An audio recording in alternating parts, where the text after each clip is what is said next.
Hey everyone, it is Teacher Andrew back here, and I'm going to get into today 5 games or rewards that you can use in your classroom and that you will be proud of. So, no more scooping ice creams on top of each other. You can do better than that. And as we get into the Christmas season here and we get some new students in, we need to retain them. We need good, clever, fun, interactive rewards. So I'm going to get into my 5 top ones. They aren't all my ideas. Some are, some aren't. And these ones I think will work the best because what I want in a game, and I used to be a youth leader in a church, so we would often have to come up with our own games, and I've got lots of experience of seeing what do they like, what don't they like. And I feel that I can, even though these kids are a little bit younger than what I'm used to, I think I know how they think. And here are 5 games that I can see are already working for me, and they will work for you too. And I'm sure you've got lots of good ones too, but here are 5 to consider. So, first one that I'll get into is Zap. Zap I've got in behind me here. And basically, if you haven't played this game before, there are point totals, and you can see I was playing with someone already today with this. So there are 7 point totals on here, and then there's one with the word Zap.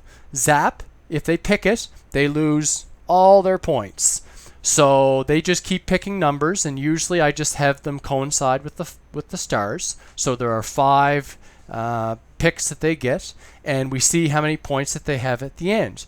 One really good thing you can do with this game too is that you can have it a competition against other students that you've got on a regular basis. So for me, I'd like to play this game once a month with my regulars, and I would have a spreadsheet and I would just update their point total, and then at the start of the new month I would say, hey look Eric, you're first on the list, let's see if you can stay there. And I would just play against all the regulars. So that's just a good way to retain students as well. So there's a lot of good things that can come from that game. And a way that you can up it for your level 3s and level 4s is instead of picking a number, you could have like sounds. So sounds that are difficult for them, like TH, and just have them have TH on here. So just another way for them to have a little more education in the game as well, which the parents love and the kids don't mind either. So that's the first game, Zap. Number 2, and what I do here is I have Velcro. I've got Velcro on, just a magnetic board. So it's like a chalkboard. So I just have a magnet on here, and boom, that's enough to keep it there. So what I love about games, particularly, or what I want to see, is they have to be something that's quick to explain, so and easy to understand. It needs to be something that's good for all levels, and this can be. I've played this with 5-year-olds. I just tell them all the numbers off the start, and they're fine. They're good. They get it for the most part. Needs to be interactive, so something that they can choose is awesome. I love that. And it just needs to be something that's, again, you can have as a nice visual also throughout the class that they can see. So that's really what I'm looking for in games is just that. So that's the first one. Number 2, you've seen this one before, and I've talked about it, just stars versus hearts, or stars versus apples, or whatever, and they just literally pick a number here, and it's a good teacher versus student game. They love those. So any of those, you can't go wrong for the most part. This one's super easy, good for all levels, no problem at all, and literally they just pick a number, and it's just, I've got 5 stars and I've got 5 hearts up here, and we just see who wins at the end type thing. So it's a great game, can't go wrong with that one. That's probably my best one, just because it's, especially for the younger group, like they get that even more. So, but the older group, they love it too. Like I've had 11, 12-year-olds play and they just absolutely love it.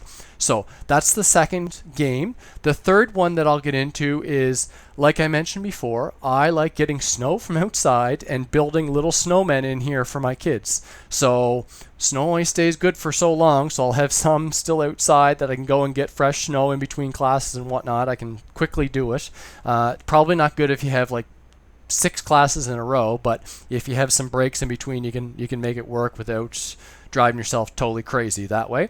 So anything that you can build though in class, those are good too, because they can sort of see it going, and it's just, they tend to like that. And especially with building a snowman, they can't do that there, so they love that idea. So far, and I've, like I said, I've used it for like 11 and 12-year-olds, and the facial reaction on them when they see it is just, it's awesome. So one that's not as interactive, but they just like it because it's unique. So that's another one.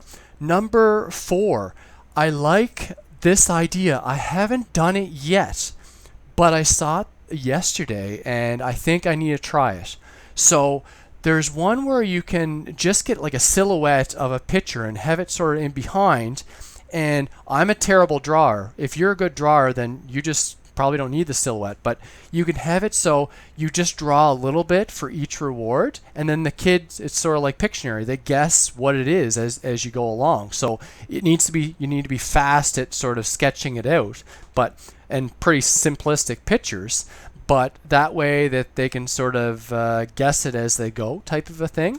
And one interesting twist that one teacher did is that they would leave the head to the end, and then for the regulars they would go and they would grab a screenshot and crop it out so it was just the student's head, and then they would act like they're that they're drawing the head, and then plop the student's head and then show them at the end, and the reaction was just hilarious, as you can imagine. So that's one where if you want to win a student, just do that, and I guarantee you they will be back in your class after seeing that, no matter how bad of a class you may have had up to that point. So those, that's number 4. I still have one more. My last one is a version of Hangman, and again, I don't say Hangman because I just don't want to get in trouble with parents potentially, given in the political correct society that we're currently in that way. So I just get them to pick a number, or sorry, pick a letter from here, and then I just use my black tape to cover up, you know, what they pick for next time. And what I do is I use that blank slide at the end. So you sort of got to remember though what slide you were on when you go there, because you got to get back to that same slide, and you got to do that like 5 times. So I just let them guess a letter. And one good thing I do about this one is I take the word from the lesson. So one of the key words I take from the lesson. This one though, you can't really use for your level 1s and 2s for the most part. I mean, maybe high level 2s, but, or maybe level 2, but it's just, you sort of have to check the kid out before using this one, because they might just be totally lost, and you don't want that.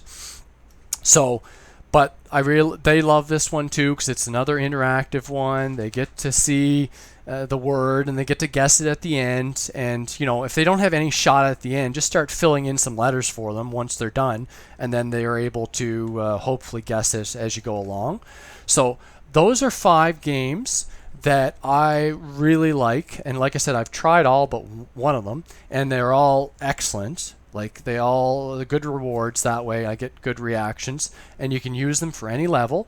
And it's just, as I mentioned in a prior video, the rewards are so important. And the reason why they're so important is because I think that's, if the parent isn't sitting in with the kid, that's often what they're telling their parents about, or why they may want to go back in your classroom, is because the reward system was clever, or even worse, it was terrible, and they don't want to go back that way. So it's probably going to be one or the other for the most part. So that's why you need to spend time. And really, I think you only need 5. Honestly, all you need is 5 good ones. So put your time and energy into getting 5 good rewards. Use some of mine. You've got some good ideas too. Use them. I mean, the more you have, the better, but spend your time and energy into getting like 5 good ones, and then just sort of build up from there. So that's really what I really like about games. One other thing about what I like about games is they need to be quick sort of setup. So like for example here, like I got all these numbers off, so I got to get them on there fast because sometimes I only have like a minute or two in between the classes and I need to move fast. So they need to be something that's very versatile that way also, that you can quickly put back together again if you've got, you know, back to back to back to back classes type thing. So those are the games. We're getting into Christmas here soon, and like I mentioned, we've got the Christmas rush. I just had a good frenzy, so I've got now 45 classes so far, and again, some of them could peel off or whatever, but hopefully I'll add some just to replace them. But I got 45 classes booked for that Christmas week, which is excellent. I'm on pace now for the 129 in December. Should hit it, should exceed it, and again, the rewards, the games are a big part of it. You know, you need to do everything else good also that I've mentioned in my tips, but the rewards are a big factor in being able to retain those students. So that's all I have. That's 5 rewards that you can be proud of. They will do well for you. I've already proven them out, at least 4 of them anyways. They are a hit among all levels, among all abilities, and see if they'll work for you too, because we need to do a good job here as we get into Christmas. We're getting extra students. We need to retain those students. It isn't just good to get them in here and then we're back to the same old amount of students after Christmas. We need to retain those students, and if you get a good reward for that student, you have a better shot of keeping them into 2020. So best of luck in your bookings here as we go along and in your classes. Let's rock it here for the next couple of weeks and see if we can start off 2020 on a good foot. So see you soon. Bye.